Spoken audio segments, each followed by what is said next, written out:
The early arcade era, 1970s to early 1980s. Arcades are where the history of modern gaming can be traced back to.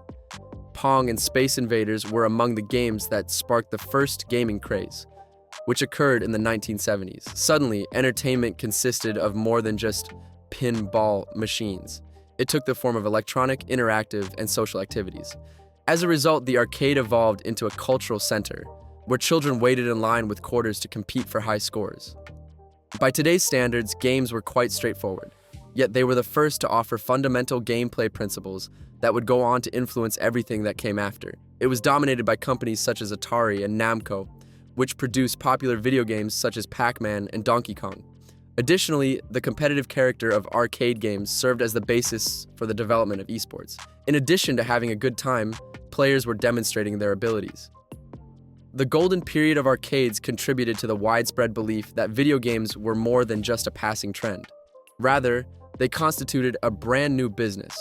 However, by the early 1980s, fractures began to develop as a result of oversaturation and poor quality games, which laid the groundwork for a huge collapse and a subsequent rebirth that would follow thereafter. The 8-bit console revolution, 1983 to late 1980s. Following the crash of the video game industry in 1983, many people believed that gaming had come to an end, and then Nintendo appeared. In 1985, Nintendo released the Nintendo Entertainment System, NES, which was the beginning of the rise of gaming.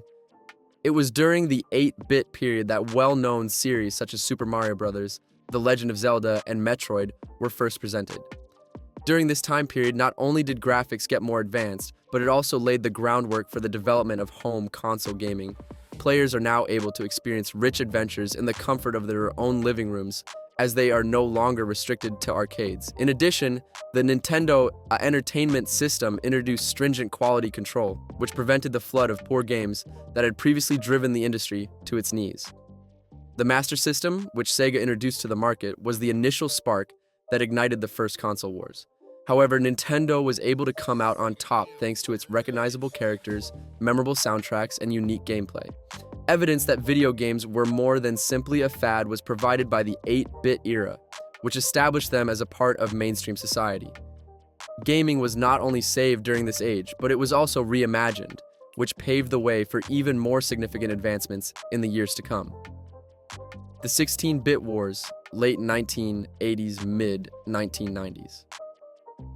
By the late 1980s, technology advanced again, leading to the 16-bit console wars between Nintendo's SNES and Sega's Genesis.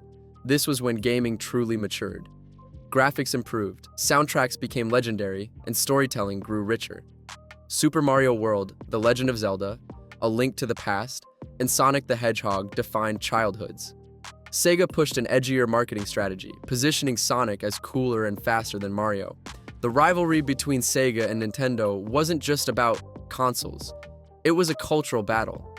This era also saw fighting games like Street Fighter II and Mortal Kombat explode in popularity, sparking debates about violence in games. Role-playing games like Final Fantasy VI and Chrono Trigger pushed narrative depth. The 16-bit era wasn't just fun. It expanded what games could be, blending art, story, and design in ways never seen before.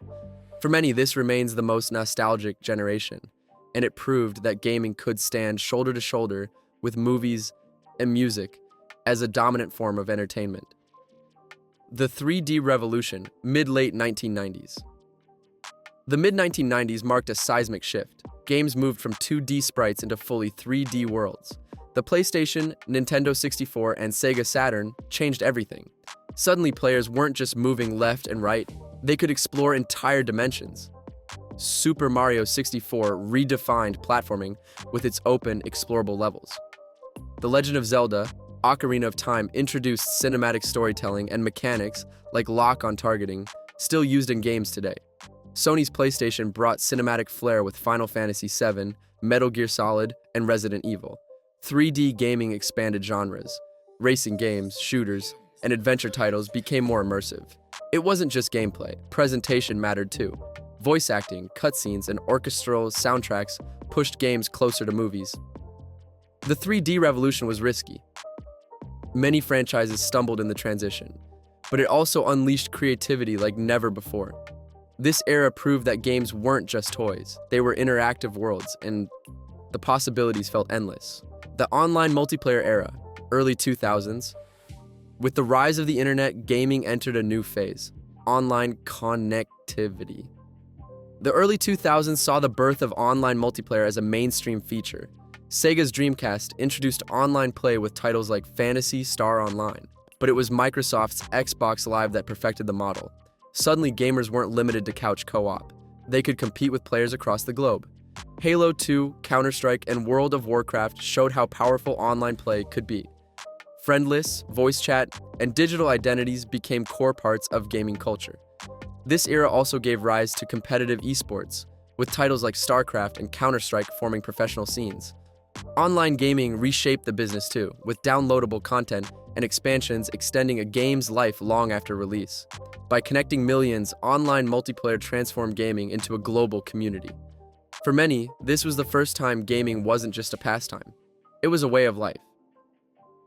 The HD era and indie explosion, mid-2000s to 2010s. As consoles like the Xbox 360 and PlayStation 3 arrived, gaming entered the HD era. Graphics leapt forward with realistic detail, cinematic presentation, and massive open worlds. Blockbusters like Grand Theft Auto 4, Uncharted 2, and The Last of Us pushed storytelling and production values to Hollywood levels. But while big studios went big, the indie scene quietly exploded. Digital distribution platforms like Xbox Live Arcade, Steam, and later the PlayStation Store gave smaller creators access to global audiences. Suddenly, games like Braid, Limbo, and Minecraft could thrive without massive budgets. Indies brought creativity, innovation, and unique voices that AAA couldn't always match. This dual growth, cinematic blockbusters on one side, quirky indie gems on the other, defined the HD era. Gamers had more choice than ever, from massive epics to minimalist masterpieces. The HD and indie boom proved one thing: gaming wasn't just about technology, it was about diversity, giving everyone a chance to find or create their own kind of game. The modern era, 2010s to today. Today, we're living in the modern era of gaming, where boundaries are constantly being pushed. Consoles like the PS5, Xbox Series X, and powerful gaming PCs deliver photorealistic visuals and near-instant load times. Open-world epics like Elden Ring and Cyberpunk 2077 create worlds of staggering scale. But technology isn't the only story. Streaming platforms like Twitch and YouTube turned gaming into spectator entertainment. Esports grew into a billion-dollar industry, with titles like League of Legends and Fortnite commanding massive audiences. Cloud gaming services like Xbox Cloud and GeForce Now hint at a future where powerful hardware might not even be necessary. At the same time, indie games continue to shine, with hits like Hades and Stardew Valley showing how small teams can rival giants. Gaming today is a blend of everything that came before: competitive, cinematic, experimental, and community-driven. The modern era proves one thing: gaming is no longer niche. It's a global culture, shaping how we play, connect, and imagine the future.